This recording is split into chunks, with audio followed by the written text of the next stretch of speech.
Celui qui a vu ses torts obtient miséricorde. Bonjour à tous et bienvenue dans ce nouveau numéro d'entretien exclusif. Nous recevons pour vous ce matin le pasteur Christian OCT. Avec lui, nous allons parler d'une lettre qui est devenue plutôt virale sur les réseaux sociaux. Bonjour pasteur Christian. Bonjour, monsieur le journaliste. Vous êtes pasteur de l'église Bethléem Tabernacle, à Igné, à 45 km de Brazzaville, dans le département du Poul. Et aujourd'hui, vous êtes auteur d'une lettre qui est devenue virale dans les réseaux sociaux. D'ailleurs, je vous donnerai la parole parce que vous avez quelque chose à dire avant tout. Merci beaucoup, monsieur le journaliste. Tout d'abord, premièrement, je rends grâce à Dieu d'avoir permis que cette émission soit possible. Et je ne manquerai pas aussi de dire au Seigneur qu'il te bénisse. Merci. D'entrée en jeu, je voulais d'abord premièrement lire au moins 2 écritures, si vous pouvez me le permettre, monsieur le journaliste, avec votre permission. Bien sûr, allez-y, vous êtes libre, c'est votre émission. Merci beaucoup, monsieur le journaliste. Nous prenons 1 Corinthiens chapitre 13.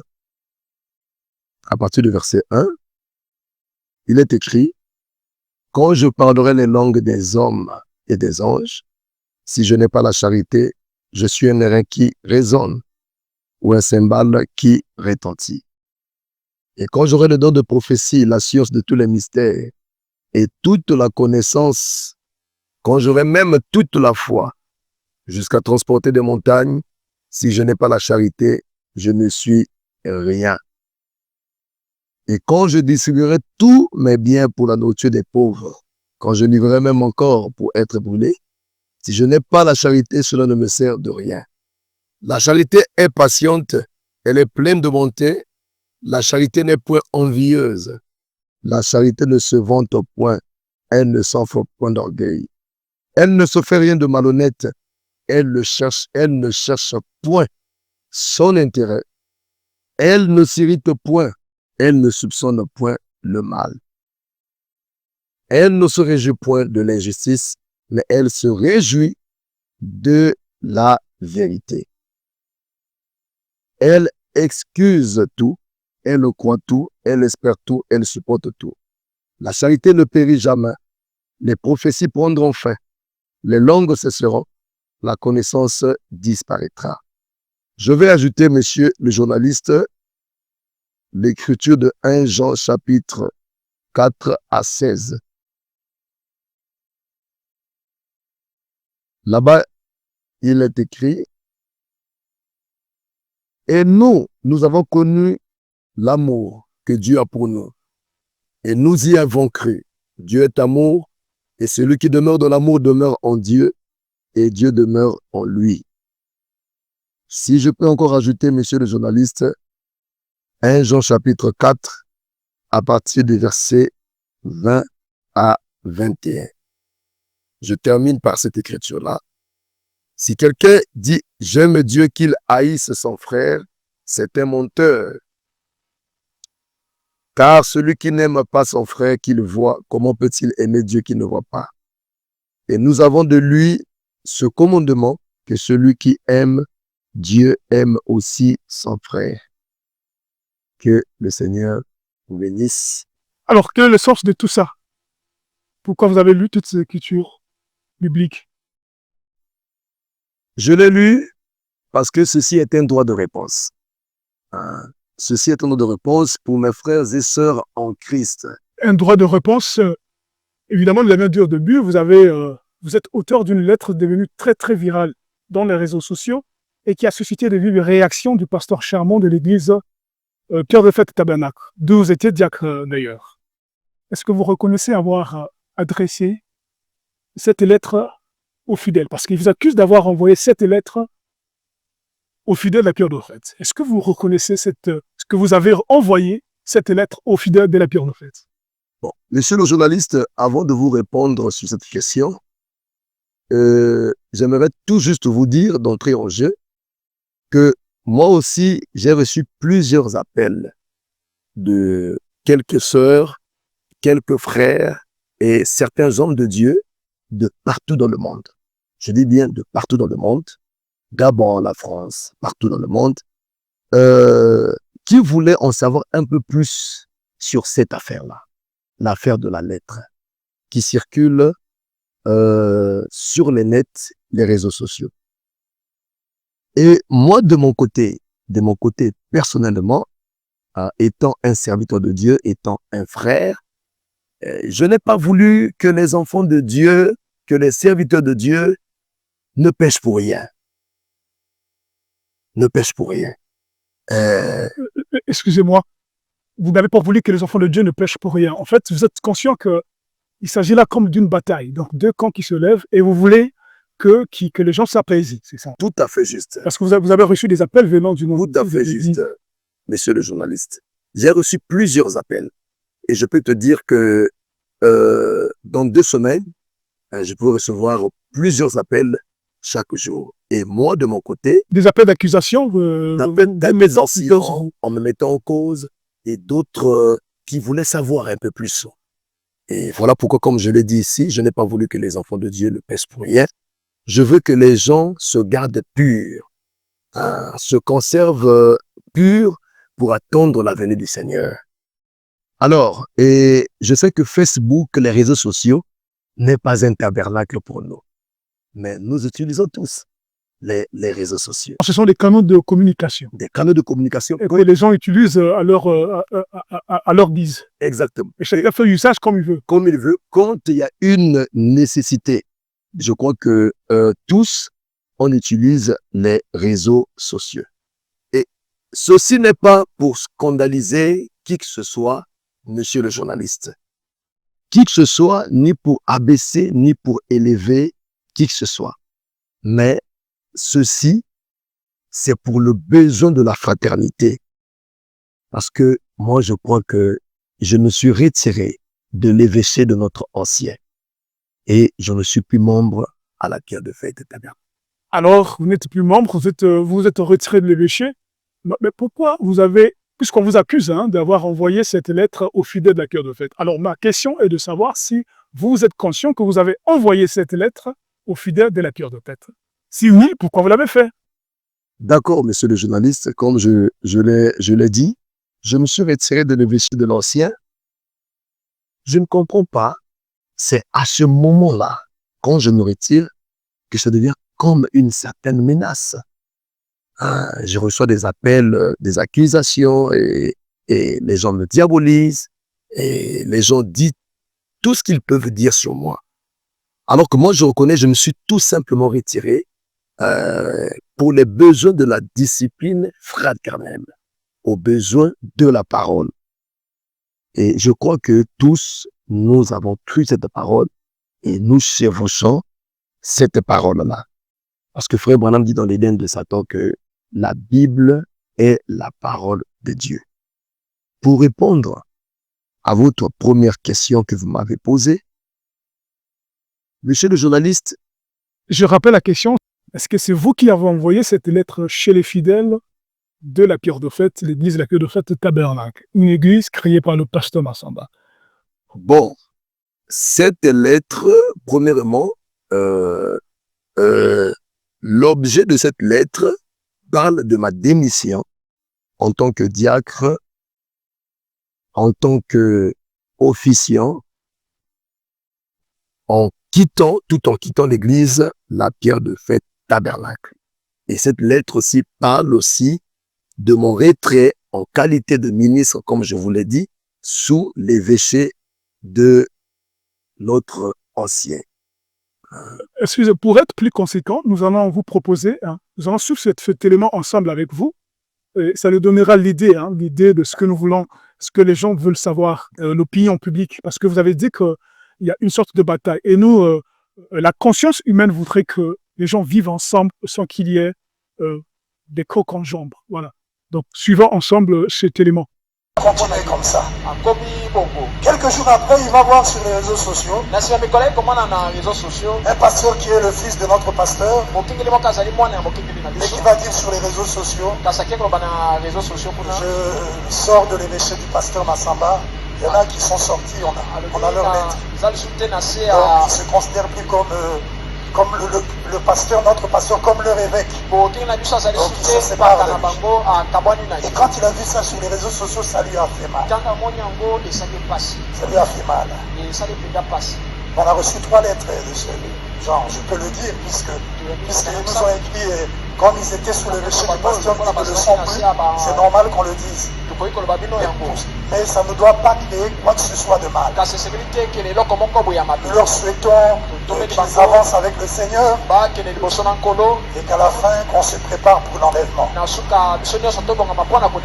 Donc il y a le pasteur Romariac, il y a le pasteur David Seigné, il y a notre frère Christian qui était diacre et qui conduisait l'église d'Igné, l'église que notre pasteur a eu à commencer et qu'il avait placé comme conducteur. Et encore le pasteur Ayelas Semi. Donc je vous le dis, ils ont écrit leur lettre. C'est en ordre. Chacun. Les semences des démons. De 2021, il y avait les mensonges même. Comme le pasteur l'a dit le jour de la mise au point. Ces semences continuent à être véhiculées.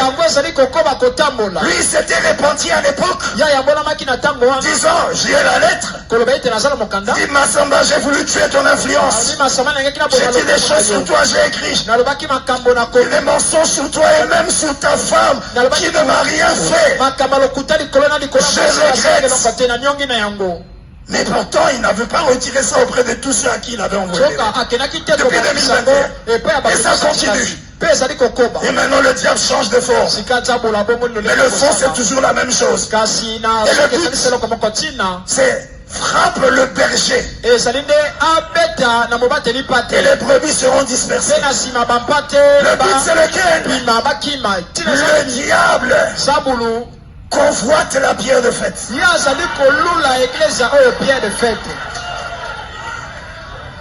Comme la pierre de fête est une église du Dieu vivant, Satan est fâché. Et qu'est-ce qu'il fait? Il inspire des hommes. Croyons que c'est les fils de Dieu qui se... Pasteur Christian, à qui vous avez envoyé cette lettre concrètement?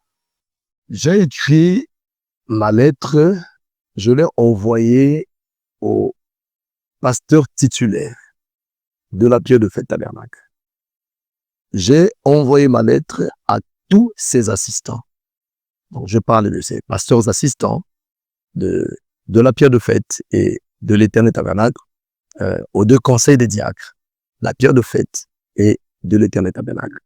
Et il y a aussi son associé qui est au Gabon, qui m'avait aussi contacté. Et nous en avions parlé sur ça. Et je lui ai envoyé ma lettre de démission. Pourquoi je l'ai fait ainsi? Pourquoi je l'ai fait ainsi? Parce que les diacres, et je parle d'abord des diacres, parce que un pasteur m'avait dit il fallait pas envoyer ça aux diacres. J'ai dit non. Les diacres sont des gens qui veillent sur l'ordre et la partie spirituelle de l'Église. Et il est aussi d'une obligation que les diacres sachent cette question relative à la vie que les pasteurs ont menée. Et voilà pourquoi je l'ai envoyé. Mais je ne diffuse pas cette lettre sur les réseaux sociaux. Non et non, comme je viens de vous le dire. Et je ne suis donc pas responsable de la diffusion de cette lettre sur les réseaux sociaux. Une chose que je ne pourrais jamais faire et je ne ferai jamais parce que c'est pas chrétien. Vous dites que c'est pas vous qui êtes auteur de ce qui se passe sur les réseaux sociaux. C'est pas vous qui l'aviez envoyé dans les réseaux sociaux. Mais on vous accuse d'avoir envoyé chez les fidèles de la pierre de fête. Qu'est-ce que vous répondez?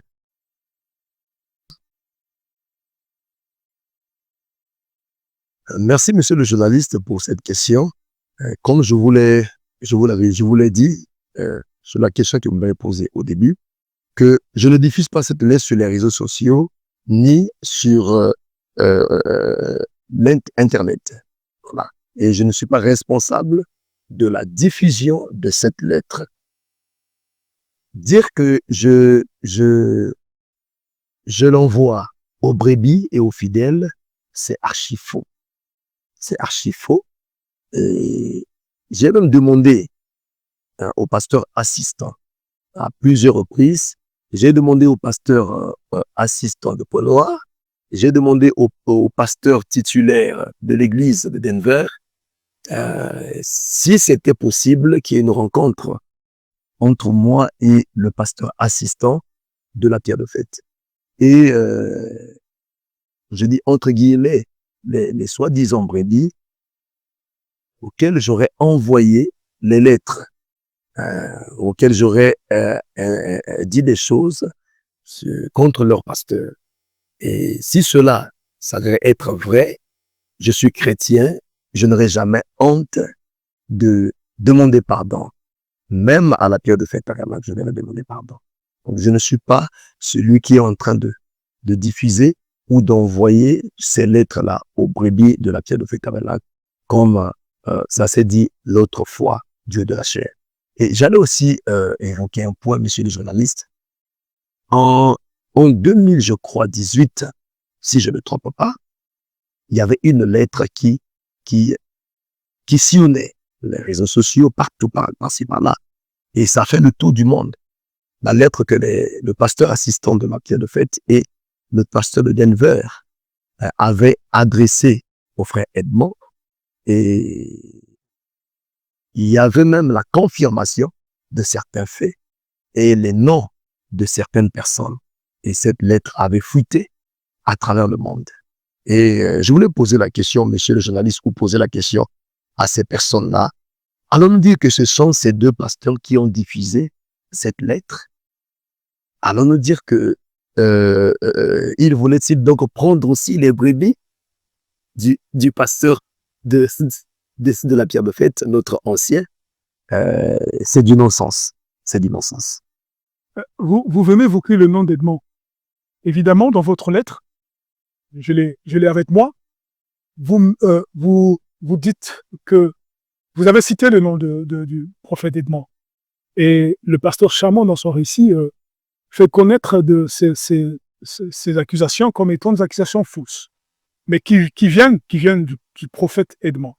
Est-ce que d'abord vous croyez, quand vous étiez là-bas, vous étiez diacre de la pierre de fête, est-ce qu'il vous est arrivé à une époque de ne pas croire qu'Edmond existe? Merci beaucoup, monsieur le journaliste. Merci beaucoup pour cette... C'est vrai que là, vous l'avez cité, hein, et ça veut dire que c'est évident qu'il existe. Mais moi, je pose la question de savoir s'il y a une époque donnée, quand vous étiez diacre, il vous est arrivé de ne plus croire que Edmond existait. Voilà pourquoi je dois vous répondre. Merci beaucoup pour la question posée. Et je peux vous dire haut et fort que cette lettre n'est pas basée sur les mensonges, soi-disant, du prophète Edmond. Sinon, il fallait qu'il prenne la lettre et dise que ceci est faux, ceci est faux. Et moi, étant croyant, étant chrétien, je crois que je viendrai, on va réparer ça. Si vous avez eu des mensonges, vous êtes prêt? Je suis prêt à aller à la pierre de fête? Je suis prêt à réparer ça. Réparer, demander pardon si vous avez dit quelque chose de faux. Tout à fait. Mais je crois que le contenu de ma lettre n'est pas basé sur les mensonges. N'est pas basé sur les mensonges. Vous l'avez dit. Alors, mais est-ce que le prophète Edmond existe, selon vous? Je crois qu'il existe. Quelle évidence? Bon, je n'aimerais pas trop rentrer par là parce que parce que vous l'avez cité dans votre lettre. Vous avez cité. Non, sauf erreur. Je ne pense pas peut-être l'avoir cité dans ma lettre. Je ne pense pas, je ne sais pas si vous avez un lapsus, peut-être, mais c'est eux qui l'ont cité. D'accord, je comprends. Ce sont des mensonges d'Edmond. Donc là, je démentis ça. Cette lettre n'est pas liée à ce que le prophète Edmond. C'est bien plus clair. Vous n'avez pas cité, mais ce sont eux qui ont lié ce que vous avez dit à Edmond. Tout à fait. Voilà pourquoi j'ai posé la question, est-ce que quand vous étiez diacre, vous êtes arrivé à croire qu'Edmond existe ou qu'il n'existe pas? Je crois que le frère Edmond existe. D'accord. Parce que D'ailleurs, avant que nous continuions, nous allons suivre un petit élément de la cœur d'Ophite. C'était Satan que la sœur entendra parler dans la vision. Il disait, quoi? Toute cette gloire sur lui, je vais le faire tomber avec des femmes. J'avais été averti, même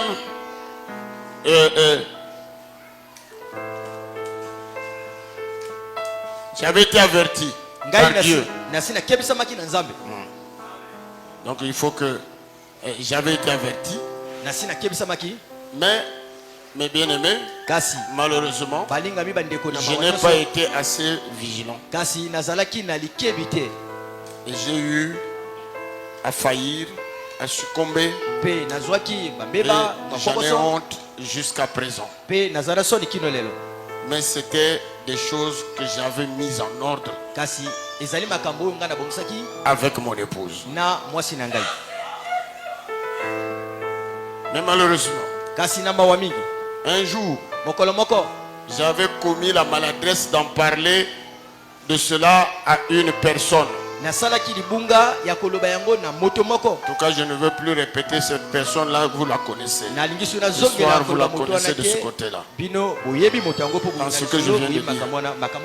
Et il dit parler de ce que je suis en train de dire. J'avais commis la maladresse de parler de cela à une personne, je dirais qui se dit prophète, hein, que je considérais à cette époque comme étant un serviteur de Dieu, comme étant un ami, même s'il était invisible, mais après Dieu l'a rendu visible. Et donc j'avais fait, en d'autres termes, j'ai fini par savoir de qui il s'agit. Et donc j'avais fait connaissance sur Internet. C'est lui qui m'avait contacté et il s'était présenté à moi comme étant un prophète. Pasteur Christian, dans la vidéo que nous avons suivie du pasteur Bassamba, il insiste que ce sont des mensonges que Edmond a répondu. Et le pasteur Charmant reprend la même chose. Et moi aussi, je reprends ma question. Est-ce que vous n'avez pas pioché dans les saletés qui seraient des saletés de frère Edmond et pour les répondre sur votre lettre que vous avez écrite et adressée au pasteur Bassamba qui aujourd'hui est en train de circuler à travers les réseaux sociaux? Monsieur le journaliste, vous allez être d'accord avec moi que même si le pasteur n'est pas allé en détail, mais néanmoins, dans sa mise au point, il a reconnu et a dit que c'était quelque chose de honteuse. Vous voyez, c'était quelque chose de honteuse. Et par rapport à ça, et surtout par la grâce de Dieu, nous qui connaissons un peu cette chose-là en détail, et suite à ça, cette mise au point-là, j'ai pris la décision de me retirer de son église et de son évêché, de me séparer de lui. Je crois que la séparation, elle est conforme à la parole. J'ai adressé suite à ça une lettre à lui et à tous ses collaborateurs. Dans quel but? Afin que tous ses collaborateurs, le Conseil des anciens, prennent connaissance de cette chose et des faits que moi, je lui reprochais. Donc voilà pourquoi j'avais mis ça à la disposition de ces deux assistants et du Conseil des diacres et de quelques diacres des anciens. afin qu'ils prennent connaissance de ça et qu'ils sachent comment appliquer la parole ou l'amener à une repentance correcte conformément aux Écritures. Mais malheureusement, tous, nous sommes étonnés de voir comment cette lettre a fuité. Et ce que je regrette, et je l'ai déjà dit, que souligner que je demande une fois de plus pardon. J'ai demandé pardon pour ça. Et ce n'est pas dans le but de détruire quelqu'un, mais comme je l'ai dit préalablement, dans le but que la parole soit appliquée, quel que soit le rang que la personne occupe au sein de l'Église, la parole doit être appliquée à toute personne, quel que soit son rang. Si on l'applique aux brebis, ça veut dire que même à nous, les diacres, aux pasteurs, la parole doit être appliquée. Et celui qui pense que ce sont des mensonges et qui veulent ou qui veut tromper les enfants de Dieu en disant que ce sont des faussetés, c'est son problème entre lui et Dieu. Moi, je sais que ce qui est écrit là-bas, ce sont des choses qui sont vraies, comme je vous l'ai dit, monsieur le journaliste, que j'ai moi-même aussi, personnellement, appliqué la discipline fraternelle avant d'écrire cette lettre. J'ai fait ce que la parole me demande de faire, donc la discipline fraternelle. Et la parole nous recommande d'aller vers son frère.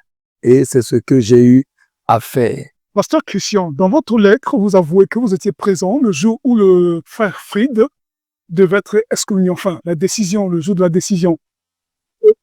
Parlez un peu plus de cette situation. Ce qui concerne le frère Fried, moi aussi, j'étais là lorsque on était en train de régler, d'arranger la situation. Concernant le frère Fried, j'étais là. Mais à ce moment-là, je peux vous le dire haut et fort, j'ai agi en ignorance. Mais je sais que l'excommunication du frère Fried, pour moi, elle n'était pas conforme à la parole. Donc, son excommunication n'était pas conforme à la parole. Et je crois que je ne vais pas aller en profondeur, je m'arrête là. Et j'avais demandé pardon à ce frère. Je lui ai demandé pardon comme un chrétien. Bien que je n'avais pas voté pour l'excommunication du frère Fried. Mais vu que sur la lettre, j'ai mentionné la situation du frère Fried, il fallait que je réponde à votre question sur ça. Pasteur Christian, est-ce que vous avez l'intention de commencer une église à Brazzaville? Oui, j'ai cette intention depuis très longtemps et j'avais vécu une expérience où le Seigneur me disait qu'il était temps et que je commence à Brazzaville, précisément à Talangaye. Alors donc, est-ce que vous ne faites pas tout pour arracher les brebis ou les fidèles de la Pierre de Fête, les rallier à votre cause afin qu'ils viennent faire du nombre dans l'église que vous voulez commencer? Vous n'avez pas des méthodes, des petites stratégies comme ça? Pour répondre à cette question-là, je te dirais que j'ai été diacre à la Pierre de Fête pendant près de 9 ans. Et j'ai été un proche collaborateur du pasteur Massamba. Et vous savez au moins vous-même. Oui, parce que être diacre, c'est la ceinture directe du pasteur. J'étais aussi très proche de lui. Et vous savez vous-même, quand il y a eu un peu toutes ces tensions-là, et j'étais presque le diacre le plus, celui qui était au devant même de la scène. Donc nous avons pris position pour le pasteur Massamba. Et j'ai conduit un groupe de prière de plus de 120 personnes. 120 personnes. Et jusqu'aujourd'hui, aucun membre de ce groupe de prière, je ne lui ai parlé, on m'a dit pasteur Massamba, ni envoyé une lettre à ses frères. Donc, pour vous dire que s'il y avait des gens que je pouvais peut-être influencer, c'était ceux qui étaient autour de moi. Mais vous pouvez les demander, jusqu'à aujourd'hui, personne ne m'a suivi. Personne ne m'a suivi, je serai sincère. C'est-à-dire vous faites cavalier seul. Je fais cavalier seul. J'ai reçu de la part du Seigneur un ordre de commencer une église ici à Brazzaville, et précisément à Talangaï, sur la rue Mouyonzi, dans la parcelle familiale, là où réside mon père, la rue Mouyonzi, numéro 14, tout juste au marché de Talangaï. Le but, ce n'est pas de s'aimer les troubles dans une quelconque église, mais le but, c'est pour le salut des âmes. Et je crois qu'il y avait un fait que j'avais arrangé auprès du pasteur Chamon qui, excusez-moi du nom, qui m'avait reproché d'avoir parlé avec un frère qui était conducteur des chants là-bas à Igné. J'ai reconnu ça, mais pas dans le contexte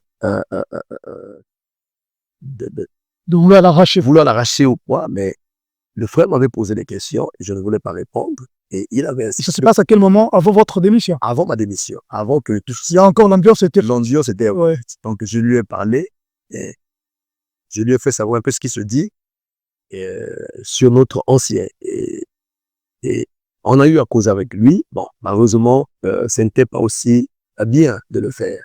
Et il l'a dû réparer. J'ai réparé ça, ce n'était pas correct parce qu'en tant que croyant, en tant que serviteur de Dieu, je ne pouvais pas aborder ces questions-là avec une brebis. Donc, j'avais demandé pardon au pasteur Chamon et j'ai demandé pardon au pasteur, l'ancien. Puisqu'on parlait de l'église d'Igné, qui a commencé cette église? Qui l'a créée réellement? Parce que dans la vidéo que nous venons de suivre, le pasteur Chamon dit que c'est le pasteur Massamba qui l'a commencé. Qui concrètement a commencé cette église d'Igné? Je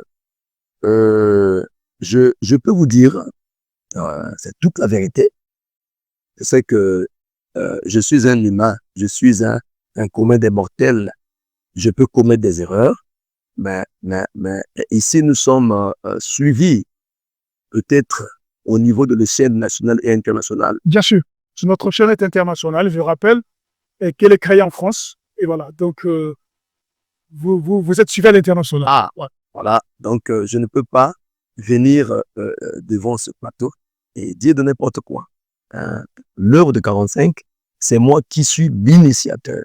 J'avais reçu Vous pouvez initier une œuvre, ne pas la commencer. C'est moi qui suis l'initiateur et le fondateur de cette œuvre.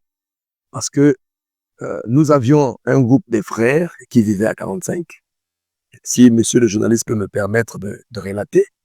Et ces frères, ça faisait pratiquement 4 à 5 ans, ils ne fréquentaient plus la pierre de fête. Et nous savons tous qu'un membre, c'est celui qui soutient son église par sa présence, ses offrandes, ses dîmes et par ses prières. Donc ces frères ne réunissaient plus les conditions d'un membre. Et la plupart d'eux partaient dans d'autres églises. Et comme chez le pasteur aussi de 45, de l'amour divin, notre précieux frère Obié. Et ces bien-aimés-là, la plupart de ces frères, après 4 ans, 5 ans, certains se sont retirés de ces églises-là. Ils étaient à la maison. Il n'y avait plus là où aller. Et certains peut-être partaient. Mais bon, à compte goutte. Et il y a un bien-aimé qui m'a contacté et qui m'a parlé de leur situation là-bas. Et à cette période, je partais vers 100 km, parce que je conduisais un petit groupe là-bas. Et 100 km, c'est après 45 km après Igné. Après Igné. Je partais là-bas et un bien-aimé m'a contacté et nous avons causé avec lui. Il voulait que je vienne commencer une église. Et c'est à ce moment-là que je suis parti, parce que j'étais diacre, je travaillais sous un ministère et je ne pouvais que respecter un ordre. Et je suis reparti, donc je suis allé vers l'ancien et nous avons parlé sur cette affaire de 45. Et il m'a dit, d'aller commencer l'œuvre, lui, il allait me soutenir. Et c'est ce qui est arrivé. Ce qui est arrivé, Mais est-ce que lui, il est arrivé, il est arrivé une fois qu'il vous visite, qu'il visite cette église? donc, depuis que cette œuvre a commencé, et l'ancien n'a jamais mis ses pieds là-bas. Ça fait 4 années aujourd'hui, l'ancien n'a jamais mis ses pieds là-bas. Et c'est moi qui ai eu l'initiative, je peux le dire, de soumettre cette annexe comme une extension de la pierre de fête, œuvrant sous l'évêché du révérend pasteur. Et d'ailleurs, vous n'êtes pas vous ne seriez pas la seule église à être sous l'influence de la Pierre de Fête. Plusieurs églises sont sous cette influence dans le cadre d'administration. Hein. Tout à fait. Exactement. J'ai même des preuves, les papiers sont là, de notre procès verbal. Comment nous avons soumis les églises et une extension œuvrant sous le péché, voilà, de la Pierre de Fête. Et aujourd'hui, vous dites que vous ne faites plus partie de cet évêché, parce que vous avez écrit la lettre qui est devenue virale sur les réseaux sociaux. Pasteur Christian, nous allons vers la fin de cette émission. Alors, un dernier mot. Monsieur le journaliste, merci. Si je peux dire un dernier mot, je conclus que je regrette simplement le fait que cette lettre a été diffusée sur Internet, alors qu'il y avait les noms des gens là-dessus, ce qui n'est pas du tout bien. Ce qui n'est pas du tout bien, même personnellement, je regrette. Je regrette parce que certaines sont des personnes qui m'ont fait confiance et que j'ai rencontrées et nous avons discuté sur ces questions. Donc, je regrette vraiment amèrement. Donc, monsieur le journaliste, je répète que je ne suis pas responsable de cette diffusion. Cela a été fait sans mon consentement. Je n'ai pas diffusé cette lettre aux gens. Je n'ai pas diffusé sur Internet. J'ai envoyé ma lettre, comme je vous l'ai dit au début. Et si ça a fuité, et je crois que je ne suis pas Dieu pour savoir qui a pu le faire. Mais j'endosse aussi une partie de responsabilité. Parce que c'est moi qui adresse cette lettre-là et mon nom y figure. Donc, je regrette pour ça et je demande pardon pour ça. Donc, monsieur le journaliste, dans la conclusion, je dirais que je n'ai pas, en faisant cette émission, je n'ai pas voulu détruire ou élever quelqu'un, mais j'ai voulu juste éclairer le peuple de Dieu, sans aller en détail. J'ai voulu juste éclairer le peuple de Dieu qui est innocent. Souvent, le peuple qui est assis, il est innocent, il ne connaît rien. C'est nous les prédicateurs qui sont plus fautifs. Donc, je voulais juste éclairer le peuple de Dieu innocent. Vous qui écoutez mon nom par-ci, par-là, en tout cas, mes bien-aimés frères et sœurs, gardez-vous purs. Gardez-vous purs.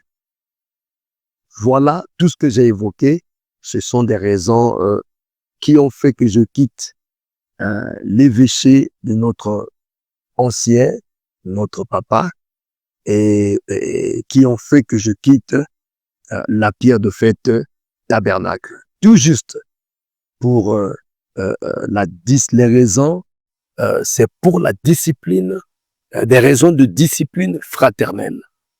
Ça qui a fait que je me retire. Donc, je veux faire mon chemin seul comme cavalier solitaire et nous attendons tous la venue du Seigneur. Gardons-nous purs, soyons unis. Le reste, Dieu prend pas soin. Et à l'égard de la pierre de fête ou du pasteur Bassamba et du pasteur Charmant, quel est votre sentiment? Vous voulez les venger ou vous pouvez les pardonner? Qu'est-ce que vous dites à leur égard? Non, loin de là, bien-aimé. N'oubliez pas que je suis sorti de ce ministère et j'ai bénéficié de ce don. J'ai été encadré et j'ai bénéficié de ce don. Et ne soyons pas ingrats et je ne serai jamais ingrat. Je respecte cet homme de Dieu. Le reste, c'est entre lui et Dieu. Et moi, je fais mon chemin. Le frère Charmant, c'est un précieux frère, un précieux ancien. Je les aime tous. J'aime la pierre de fête. J'aime le pasteur Ludovic. J'aime le pasteur Omariac, le pasteur Emma Cyril. Tous ces hommes de Dieu, ce sont des précieux frères. Vous parlez du pasteur Cyril. Est-ce que vous avez des contacts parfois avec lui, causés Vraiment, nous avons Et d'amitié, hein? vraiment des contacts. Malgré tout ce qui est arrivé, les injonctions, vous avez une communion fraternelle avec lui. Vraiment, je peux le dire, c'est un précieux ancien que je loue beaucoup. Il est très... Mais vous avez perdu le pasteur Charmant, c'est ça? Non, non, non, non, non, non, non, non, non, non. C'est vrai qu'avec le pasteur Charmant, on n'a pas des contacts. J'ai voulu le rencontrer à plusieurs reprises, et en passant par quelques bien-aimés, mais la porte... Oui, si vous appelez un jour pour une communion, que direz-vous? Vous allez résister? Je ne peux pas, Parce que vous ne l'avez plus. je ne peux pas résister. Et je ne Ou crois, vous l'aimez toujours? je l'aime toujours, et je crois que le pasteur Charmant m'aime toujours. Lui-même, il a dit, Vous dites qu'il vous aime. je crois qu'il m'aime. Je crois qu'il Vous avez des preuves qu'il vous aime. Je le crois. Je le crois. Pasteur Christian, c'était une ambiance pour nous. Merci beaucoup. Et merci de nous avoir accordé cette interview. C'est- Merci aussi à l'espace suprême au Condi, cet espace à Kintele, qui nous a accordé ce lieu pour réaliser cette émission. Amen. Merci à vous aussi, chers téléspectateurs. À nous revoir. À très bientôt.